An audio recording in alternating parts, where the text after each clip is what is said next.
Three, two, one. Halo pemirsa, kembali lagi bersama kami di podcast Mape. Nah, saya Epifania Bulele. Saya Flora Batagula. Pada podcast kali ini kita akan membahas tentang wacana Presiden 3 periode bersama 3 narasumber kita.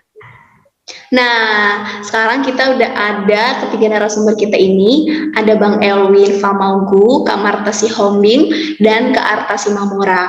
Nah, ketiga narasumber kita ini adalah mahasiswa ilmu komunikasi dari Universitas Sari Mutiara Indonesia. Nah, gimana kabarnya Bang Elwin? Puji Tuhan baik. Oke, baik ya Bang. Kalau Kak Marta sendiri kabarnya gimana Kak? Puji Tuhan baik. Oke, Kak Marta, kabarnya baik. Kalau Kak Arta sendiri gimana kabarnya, Kak? Puji Tuhan baik, Kak Van. Oke, jadi kabar dari ketiga narasumber kita ini sangat baik ya teman-teman. Nah, kita langsung aja nih di pertanyaannya di podcast kita kali ini. Jadi tema podcast kita kali ini adalah wacana Presiden 3 periode. Nah, sengaja kita mengundang teman-teman mahasiswa dari Prodi Ilmu Komunikasi Universitas Sari Mutiara Indonesia untuk kita tanya-tanya nih gimana sih menurut abang kakak ini tentang wacana Presiden 3 periode. Jadi untuk abang dan kakak sudah siap nih ditanya-tanya sama kami? Udah siap? Siap dong. Oke. Nah, kita mulai pertanyaannya dari Bang Elwin Famaugu. Nah, dari Bang Elwin nih sebagai seorang mahasiswa, gimana sih menurut abang tentang wacana Presiden 3 periode ini? Nah, menurut saya, rencana perpanjangan jabatan presiden 3 periode ini, menurut saya itu tidak tepat karena hal tersebut bertentangan dengan semangat amandemen pertama Undang-Undang 1945 yang memiliki tujuan untuk membatasi kekuatan presiden, terutama pada periode pemerintahan. Oke, nah terima kasih Bang Elwin. Jadi menurut Bang Elwin itu teman-teman bahwa sebagai seorang mahasiswa tentang wacana Presiden 3 periode itu memang itu tidak mungkin dan itu sudah ada di dalam Undang-Undang Dasar negara ini gitu. Kan memang di dalam Undang-Undang Dasar itu memang kekuasaan kepala negara itu hanya 2 periode. Jadi ketika ada wacana-wacana seperti Presiden 3 periode pasti akan ada pertanyaan-pertanyaan terutama untuk mahasiswa. Nah, terima kasih Bang Elwin. Nah, sekarang kita masuk ke pertanyaan kedua. Sekarang kita berbincang dengan Kak Arta nih. Nah, kalau dari Kak Arta sendiri, menurut kakak gimana nih tentang demo mahasiswa yang digelar pada 11 April kemarin? Apakah sebenarnya unjuk rasa itu wajar disampaikan dengan demo atau gimana nih menurut kakak? Ya Kak Flor, menurut aku sendiri ya itu wajar. Wajar kita menyampaikan hak suara kita kepada pemerintah kita. Nah, negara kita merupakan negara demonstrasi, di mana kita bebas mengeluarkan hak suara kita, akan tetapi sebagai mahasiswa, ketika ingin mengikuti atau mengadakan demo, jangan hanya sekedar ikut. Jangan karena kita dengar ada demo mahasiswa, kita langsung bergegas, ikut demo lah, biar tambah ramai. Jangan karena kita melihat banyak kerumunan, kita langsung ikut. Tidak, ketika kita ingin ikut dalam menyampaikan hak suara kita, maka terlebih dahulu ketahui apa sih penyebab diadakannya demo ini. Tujuannya apa, latar belakangnya apa, terus peraturan yang dibuat saat mengadakan demo apa. Dengan begitu, mungkin saat demo akan menghindari kericuan-kericuan yang akan terjadi. Dan satu lagi, saat demo jangan mengikuti demo hanya karena adanya adu domba dari pihak-pihak yang berkepentingan. Itu saja Kak Flo.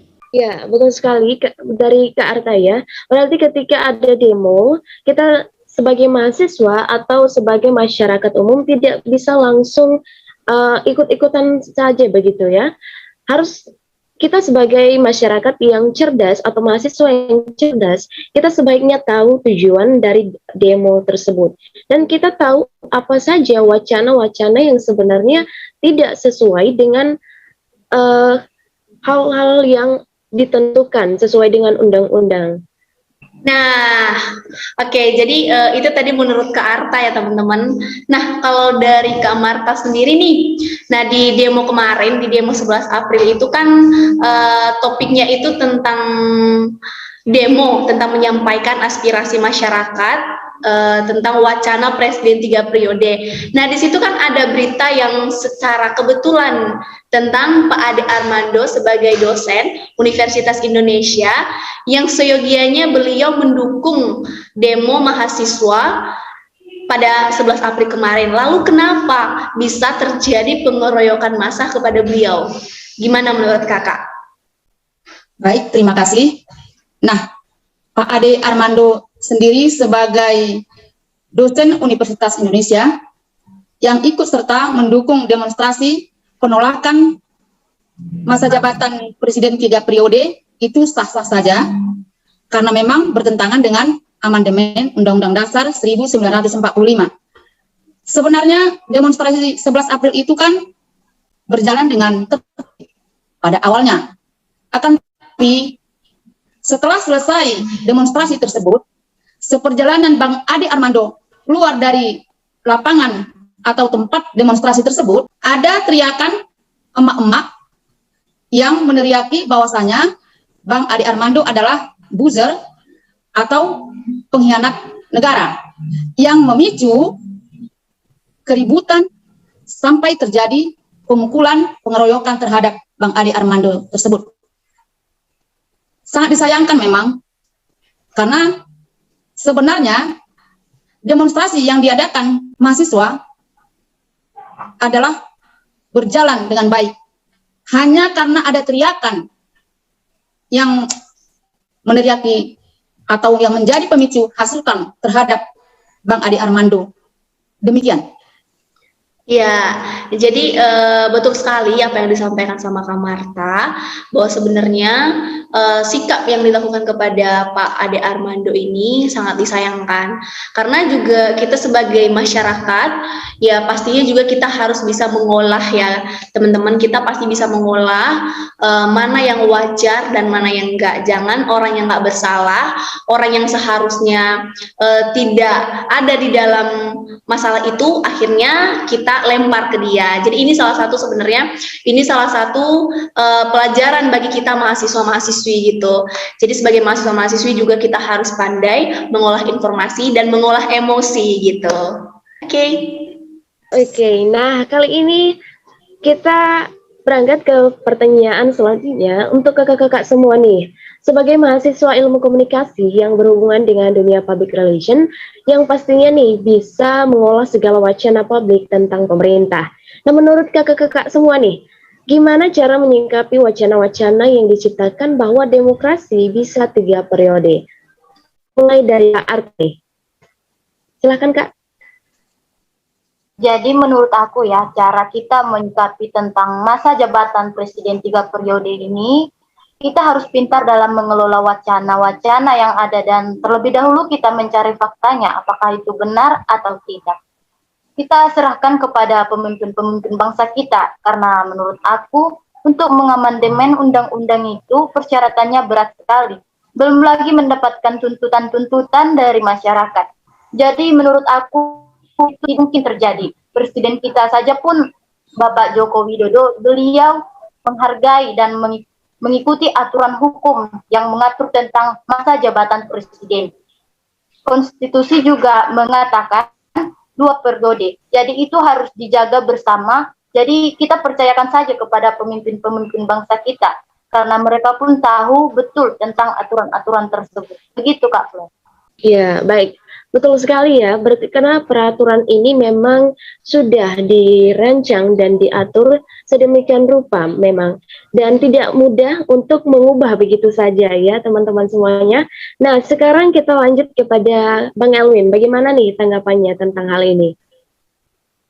Nah, jadi tanggapan saya dalam wacana perpanjangan 3 periode presiden ini, kita calon PR masa depan, kita wajib pintar dalam mengelola berita. Pertama, kita mencari bukti apakah wacana tersebut benar atau tidak. Karena negara kita ini adalah negara yang demokrasi, di mana adanya sirkulasi pergantian pimpinan, jabatan publik tidak boleh diisi oleh orang yang sama dalam waktu yang terlalu lama. Jadi begitulah pendapat saya untuk menanggapi wacana dalam presiden 3 periode ini.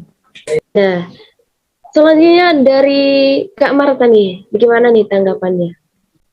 Baik, saya setuju dengan pernyataan adik Elwin dan adik Arta, bahwa sebagai seorang public relation, kita harus lebih memahami sebuah wacana. Wacana bisa-bisa saja bergulir, tapi kita harus cari tahu dulu kebenarannya. Itu intinya. Terima kasih. Ya, baik. Jadi dalam mengelola semua wacana, kita harus tahu tujuan, kita harus tahu apa dasar yang menjadi penolakan-penolakan kita terhadap ini semua. Dan dalam mengelola wacana ini, kita harus tahu bagaimana sikap yang seharusnya kita lakukan atas masalah yang terjadi. Oke, nah dari teman-teman semua mungkin sudah menyampaikan aspirasi-aspirasinya gitu, bagaimana pendapat-pendapatnya tentang wacana Presiden 3 periode ini. Dan memang sangat betul bahwa apalagi kita nih mahasiswa ilmu komunikasi yang ke depan kita pasti akan berhubungan dengan publik. Nah, dengan berita-berita yang seperti itu, kita juga harus pandai untuk mengolah. Nah, kita kembali nih dengan kata mengolah. Jadi sebagai seorang calon PR di masa depan, kita harus pandai mengolah segala apapun bentuk berita dan wacana-wacana yang ada. Nah, pertanyaan selanjutnya nih. Nah, kita kan sebagai mahasiswa ya. Jadi aku mau nanya nih sama ketiga narasumber kita. Karena wacana Presiden 3 periode ini untuk abang kakak pada malam hari ini, sebagai seorang mahasiswa, apa yang ingin dibuat untuk negeri ini? Nah, pasti ada dong dengan segala sesuatu masalah yang terjadi di negeri ini, pasti ada sesuatu sebagai seorang mahasiswa, pasti ada sesuatu yang ingin dibuat untuk negeri ini. Nah, apa sih itu sesuatu yang dibuat untuk negeri ini? Dari Bang Elwin, nih, karena kita harus mulai dari laki-laki, karena Bang Elwin ini terpuji di antara wanita-wanita. Nah, menurut Bang Elwin, apa sih Bang yang mau Abang buat di negeri ini? Yang saya mau buat di negeri kita ini adalah saya mau negeri kita ini negeri yang maju dan taat terhadap peraturan dan menjadi negeri yang demokrasi dan memiliki nilai. Nah, oke. Jadi dari Bang Elwin sendiri nih, pastinya itu semua mimpi anak bangsa ya. Jadi semua anak bangsa di negeri ini pasti berharap seperti itu, bahwa negara ini yang menjadi negara yang maju, ikut dengan ideologi negara di mana Pancasila itu adalah bersatu gitu, jangan berpecah belah. Nah, seharusnya kita menaati itu, tetapi terkadang memang kita dalam menyampaikan aspirasi itu juga perlu. Nah, dari Kak Marta sendiri nih, sebagai seorang mahasiswa ilmu komunikasi nih Kak, calon PR loh ini di masa depan. Jadi gimana, apa nih yang mau Kak buat untuk negeri yang tercinta ini? Sebagai seorang calon PR di masa depan, saya akan lebih loyalitas terhadap negeri kita, sehingga negeri ini akan lebih maju. Terima kasih. Nah, oke. Itu betul sekali ya Kak Marta, bahwa sebagai seorang mahasiswa dan sebagai seorang calon PR di masa depan, yang pastinya kita harus loyal, setia gitu. Dan kita harus setia pada negeri ini, karena kalau nggak ada kita, kalau bukan kita, siapa lagi gitu yang membangun negeri ini? Siapa lagi yang setia dengan negeri ini kalau nggak ada kita? Nah, mantap kali jawaban Kak Marta ini. Memang mahasiswa ilmu komunikasi ini the best sih.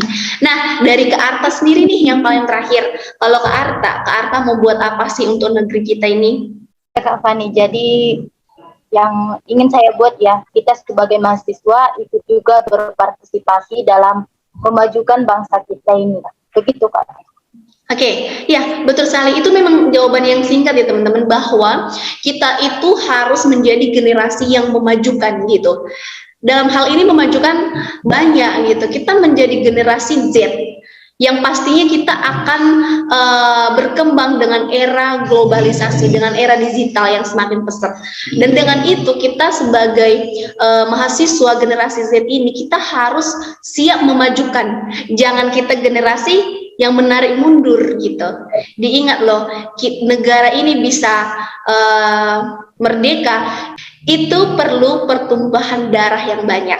Jangan hanya karena kita menjadi generasi Z, kita menjadi egois, kita menjadi penghancur negeri ini. Jangan ya teman-teman. Nah, dari ketiga narasumber kita ini sudah menyampaikan apa yang mau mereka buat untuk negeri ini. Teman-teman juga jangan lupa harus diingat apa yang mau dibuat untuk negeri ini. Ya, dan untuk yang terakhir teman-teman, untuk pertanyaan kepada narasumber kita semua, gimana nih sebagai mahasiswa, satu kata untuk negeri ini? Silahkan, dari Bang Elwin. Satu kata untuk negeri kita ini, kita tetap jaya. Ya, jaya selalu Indonesia ya. Dari Kak Marta nih, apa nih satu kata untuk negeri ini? Satu kata untuk negeriku Indonesia, bersatu. Nah, betul sekali, mantap. Kita harus bersatu ya untuk melawan segala sesuatu permasalahan yang ada. Iya, betul, Nah, betul, sekarang betul. dari Kak Arta nih, satu kata untuk negeri. Ini satu kata buat negeri kita Indonesia, tetaplah maju. Oke, seperti yang dikatakan Kak Epifania tadi ya, kita sebagai generasi Gen Z harus membawa negeri ini semakin maju, bukan semakin mundur. Oke.